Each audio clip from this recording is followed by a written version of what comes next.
and then maybe we'll circle around at the end and talk a little bit about Wear as a platform. What can you tell me about the G Watch? Okay, so right now the best way to think about both of these watches is to compare them against each other. So this particular watch is, again, very similar to the Samsung watch, although it's smaller and lighter a little bit.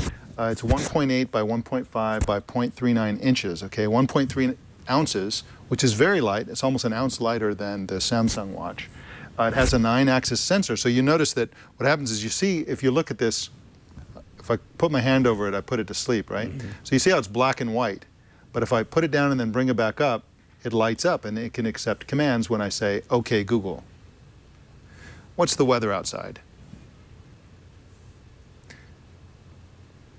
And so it's tethered to your phone. That's right. Now, every time I've demonstrated this to somebody, it has lost its connection. And you are in the Twit studio, which is a land of 1,000 wireless interferences. That's right.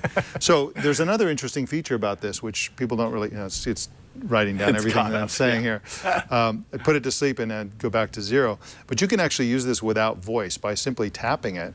You get that, and then you can scroll down to the options. So I can basically choose one of these if I want to set a timer, start a stopwatch or whatever, show alarms. So I'll start a stopwatch, just choose that, and then go. Oh, neat. And so I didn't use my voice at all, even though it starts with the voice user interface. Right. So again, covering it, puts it to sleep. Now you see these other notifications and my timer's still going there. I can pause it with that. This is similar to the control for music and so on. So those are Android Wear things, not really related to the watch. So let's get back to the watch. Of course, it's Bluetooth tethered. It has a stronger battery. We talked about this on Tech News Today as well than the Samsung, but it's less, probably has worse battery life than the Samsung because the screen is more of a power hog. Yeah, you know, it's interesting actually. Ars Technica just did a side-by-side, and it turns out that the LG G Watch performed a little better than the Samsung, which I would not have guessed. That's right. Considering the screens. That's right. Now this probably gets somewhere, this is an estimate on my part, and this is not based on testing, but I would guess about somewhere between 18 hours to 36 hours of use, depending on whether you're a very heavy user or a very light user. And again, the screen is always on, so the time is always shown, either in bright mode or dimmed mode. Right. So you can always just look at the watch and get the time, which is very nice. That's kind of important too. Like I even saw in the chat room, no one ever talks about the fact that you could tell time on these things. Yeah. That is, and I think these watches do that pretty effectively. They do, and you can also change the watch face, so you can choose from among, and they have some, you know, this Peter Max, like 1972 kind of looking things. I don't see why anybody would choose that. To me, it's not very compelling. But yeah, it's a great watch. It's great for telling the time and so on. So back to the hardware here. This is a, you know, I would say that the pros of this particular watch compared to the Samsung, again, the only comparison we can make at this point, is that it's very comfortable. It's easy to charge. You just simply put it on top of a little cradle type thing. It doesn't actually plug in. It just sits on top of it, which is nice. It's water resistant. It's nearly an ounce lighter than the Gear Live, and it's even lighter than the Pebble watch, which probably does significantly less than an Android Wear watch does. Now the cons compared to the Samsung are that it has no biometric sensors. Now there's no heart rate monitor, nothing. There is a pedometer in there, but that's not a biometric sensor. It has poor sunlight readability. I guess they both do. It's square rather than round. Some of the better ones are going to be round, I would guess. So-so battery life, lower screen resolution, and it's less vibrant. The screen is less vibrant than the Samsung. Sure. Doesn't look quite as good. And it costs $30 more. So this is $229.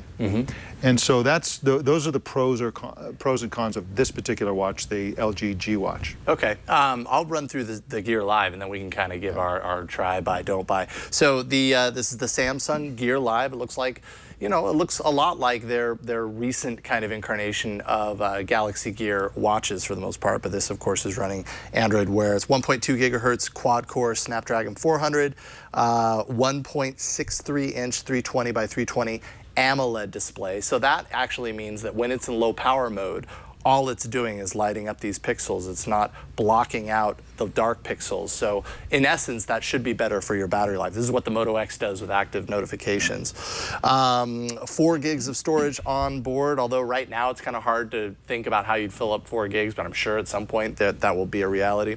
And of course, 300 milliamp hour battery, which is a whole 100 milliamp hours less than the LG G Watch.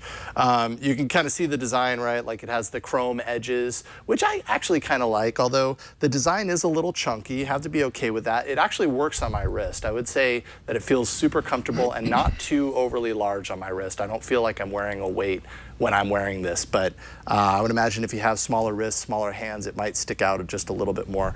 The one difference that this has over the G Watch is that it does have a hardware button. It has this little power button. I never use it, but if you want to turn it on from an off state, you can. You can also hold it down and it'll pull up your settings menu eventually. There we go. Oh, I just backed away from it, but there you have it. So underneath, there you go. You have the heart rate monitor. That's the biometric sensor that you were talking about. These contacts, of course, clip into a charger, and I completely spaced bringing the charger with me, and I wish I hadn't because it's one of my pain points here. It's really, like the G Watch I know has a magnetic snap to the charger. Those are pretty great. nice. Yeah. Those are really nice. This, you actually have to clip the plastic casing on into these little notches on the side around the back. And, you know, it's just one of those little things that is annoying over time. Every time you're trying to do it, it's sliding all over the back and you can't quite get it to latch. Screen, you know, pixel-wise, I think it's totally fine, sharp enough. You know, rarely are you ever this close. Okay, yeah. Wait a minute, which eye am I looking with?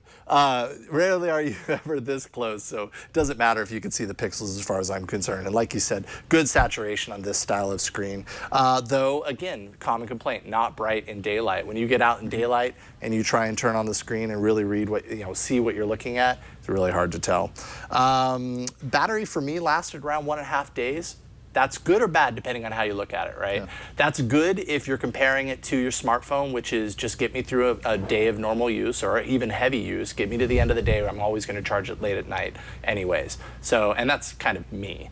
That's bad if you compare it to some of the competition. The Pebble, in some cases, can go 3 to 4 days, and that's pretty impressive. Yeah. So if you're comparing it to those wearables, you're gonna have a bad day. So that is the Gear Live. I'd say the pros, definitely the heart rate monitor, the biometric sensor on the back. Android Wear, of course, I think is an interesting platform for it to be on here, so that's good. It does have a replaceable band. And in fact, it snaps out with this interesting little lever system on this particular band, but it does replace with a normal strap, so that's good. So does the G Watch. Yep.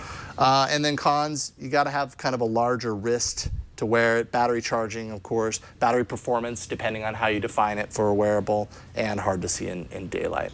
So if you, so that's both of the watches.